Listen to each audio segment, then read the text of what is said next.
and thank you for listening to today's episode of JATCast, the official podcast of the Journal of Athletic Training. I'm your host, Luke Donovan. This month we'll discuss 2 articles over 2 short episodes from the recent issue of the Journal of Athletic Training. The first episode will highlight the primary findings of a study that compared concussion rates between spring and preseason football, while the second episode will discuss the primary concerns of collegiate athletes experiencing injury. As a reminder, the article discussed today can be found on the JAT website, natajournals.org. And please remember that all content from JAT is open access to all readers, thanks to the funding from the National Athletic Trainers Association. The title of the first article is Similar Concussion Rates in Spring Football and Preseason, Findings from the Concussion Assessment, Research and Education Consortium, authored by Dr. Stephen Broglio and colleagues from the University of Michigan, Indiana University School of Medicine, Indiana University, and the Medical College of Wisconsin. Let's survey the scene. It has been established that participating in American football is associated with one of the highest concussion risks. Given the potential negative consequences associated with sustaining concussion and the numerous factors that contribute to concussion risk, numerous strategies to reduce the risk have been employed over the years. Examples include altering protective equipment, introducing injury risk reduction programs within training, refining tackling skills to avoid head collisions, and changing the rules of the sport. NCAA officials largely targeted components of the game linked to higher concussion rates. As of recently, there are new rules specific to the kickoff and more severe penalties for head-to-head contact. Furthermore, it has been reported that a little over 70% of concussions occurred during practice, and that nearly 50% of concussion occurred during preseason, despite preseason only accounting for 20% of the fall football season.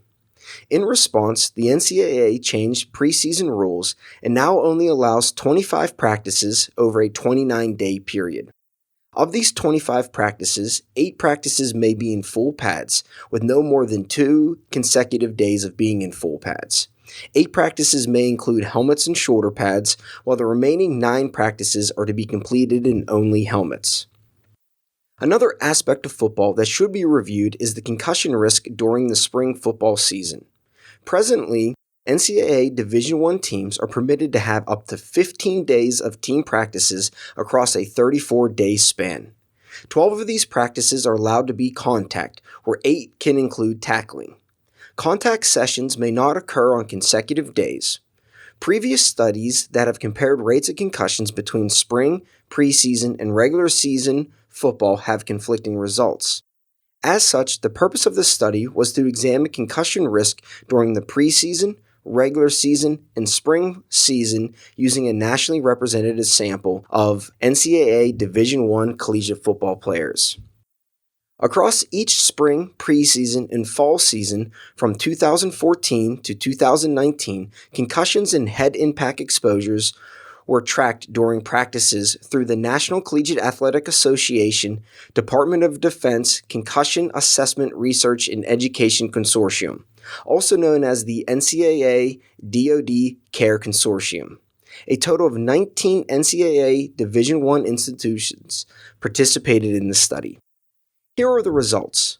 Between 2014 and 2019, a total of 556 concussions were observed during 9,364 practices, with approximately 45% of the practices being contact practices. When examining each distinct period of the phases of football, there were no significant differences in concussion rates between spring and preseason phases. And both the spring and preseason phases had significantly higher rates of concussion when compared to the regular fall season. The rate of concussion during the spring season was 12 concussions per 10,000 sessions. The rate during preseason was 11 concussions per 10,000 sessions, and the rate during the fall season was 3 concussions per 10,000 sessions. Stated differently, during the spring season, if we were to track 1,000 football players over 10 sessions, we would expect to observe 12 concussions. The study also observed similar findings for the frequency of head impact across the 3 phases of football, where the greatest number of head impacts occurred during spring and preseason. When comparing contact versus non-contact practices within each of the 3 phases of the football season, concussion rates were nearly double during contact practices across all 3 phases. Increased risk of concussion during spring and preseason football practice when compared to the regular season is not fully understood. However, experts speculate that athletes may be putting forth maximum effort to improve their skill or position on the depth chart, while coaches may also be maximizing their allotted full contact practice time. During the regular season, coaches may reduce contact practice intensity to reduce the overall injury risk during these practices, which then may translate to significantly lower concussion rates. Based on these findings, the authors recommend improving the health and safety of athletes participating in football by decreasing the number of contact practice sessions during the spring and preseason phases of collegiate football, and replacing these sessions with non-contact sessions that promote skill building, player development, and also include drills to improve tackling technique, which all may reduce the risk of injury. There is strong evidence that has shown that decreasing the number of in-practice injuries improves game performance. Well, that's it for today's JATCast. Please remember to rate and subscribe to the podcast, which is available on iTunes, Google Play, Spotify, YouTube, and Stitcher. You can find out more information about upcoming podcasts and other JAT events on our Twitter, Facebook, and Instagram accounts at JAT_NATA.